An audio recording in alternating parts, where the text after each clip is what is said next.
قول ربنا جل وعلا ووصينا، هذا يدل على أنه ينبغي للعبد أن يكون بره لوالديه، لأنهما وصية الله جل وعلا إليه.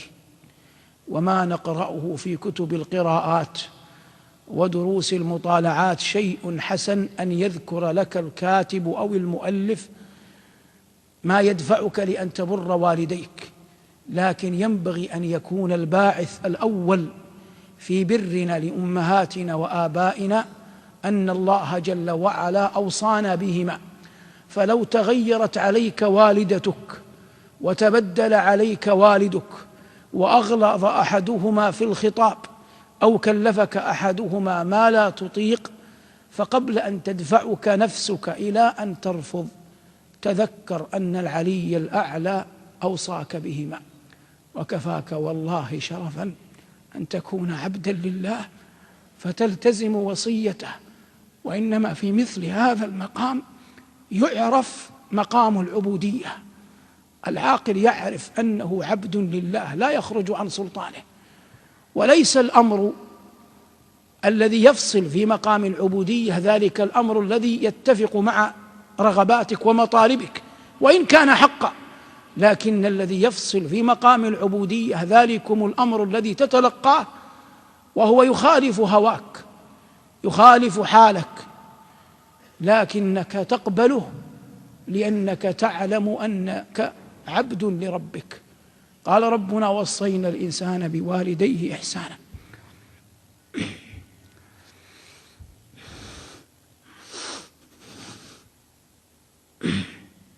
ثم بدأ جل وعلا بالأم فقال حملته أمه كرها ووضعته كرها، وهذا يعني أن الأم لها ما ليس للوالد، ودل عليه حديث أمك ثم أمك ثم أمك ثم أبوك.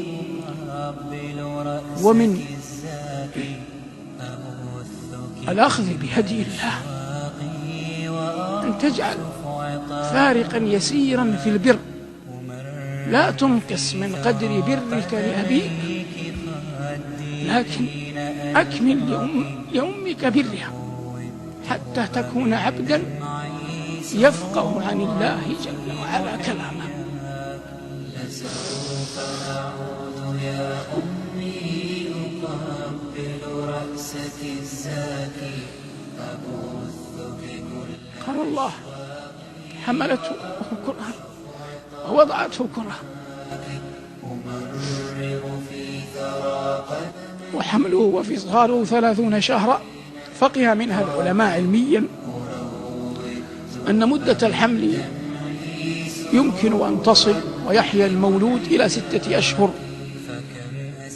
لأن الله قال حولين كاملين لمن أراد أن يتم الرضاعة، ومعلوم أن الحولين 24 شهرا. وهنا قال وحمله وفصاله 30 شهرا، ويقال إن علي رضي الله عنه أول من تنبه لهذا. وحمله وفصاله 30 شهرا حتى إذا بلغ أشده وبلغ 40 سنة. بعض الفضلاء يقول إن الأشد هي 40، والذي يظهر أن الأشد غير 40، لأن الله قال حتى إذا بلغ أشده وبلغ 40 سنة.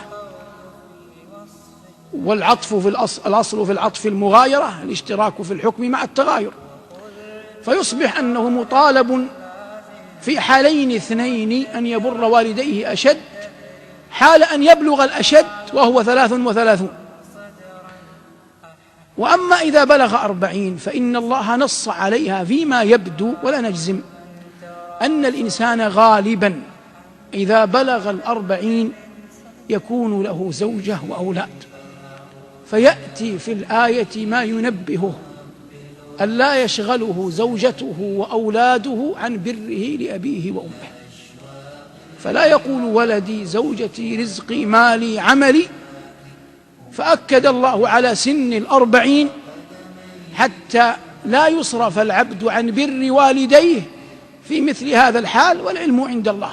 قال ربنا حتى إذا بلغ أشده وبلغ 40 سنة قال رب أوزعني أن أشكر نعمتك، ولا بد أن تفقه أن برك لأمك أو لأبيك أو أي عمل صالح تأتيه إنما هو في أصله نعمة من الله عليك، فالله الذي هداك لأن تبرهما، وهذه نعمة جلة حقها أن تشكر. وهنا قال ربنا: قال رب أوزعني أن أشكر نعمتك التي أنعمت علي وعلى والدي وأن أعمل صالحا ترضاه. وبعض أهل العلم رحمهم الله من أهل التفسير يقول إن هذه الآية في أصلها تنصرف إلى الصديق رضي الله عنه وأرضاه، فلا أحد من الصحابة رضوان الله عليهم أجمعين بلا استثناء آمن أبواه إلا أبا بكر، آمن أبواه وزوجاته وأبناؤه وبناته رضوان الله تعالى عليه، وهي كرامة من الله له لم يؤتها أحد من الصحابة من في سنه قط. وهذا القول من حيث السند يقبل، لكن العبرة بعموم اللفظ لا بخصوص السبب، ومقام أبي بكر في الأمة أجل من أن يعرف به. قال ربنا: حتى إذا بلغ أشده وبلغ 40 سنة قال ربي أوزعني أن أشكر نعمتك التي أنعمت علي وعلى والدي وأن أعمل صالحا ترضاه. ثم كما أنه رأى في نفسه أنه وفق لبر أبويه أحب أن يبره أبناؤه وبناته، قال: وأصلح لي في ذريتي. ثم علم أنه مهما بلغ حاله لن يسلم من زلل، قال: إني تبت إليك وإني من المسلمين، يحب أن يندرج في ركب الإيمان وطريق الإحسان، كما قال الله عن عبده سليمان: وأدخلني برحمتك في عبادك الصالحين. لما ذكر الحي القيوم قولهم وفعلهم أتبعه بالقبول لهم، قال: أولئك الذين نتقبل عنهم أحسن ما عملوا ونتجاوز عن سيئاتهم في أصحاب الجنة وعد الصدق الذي كانوا يوعدون. والله جل وعلا وعد المؤمنين وعد صدق أن يدخلهم الجنة. أسأل الله بمنه وكرمه أن يدخلنا أجمعين الجنة.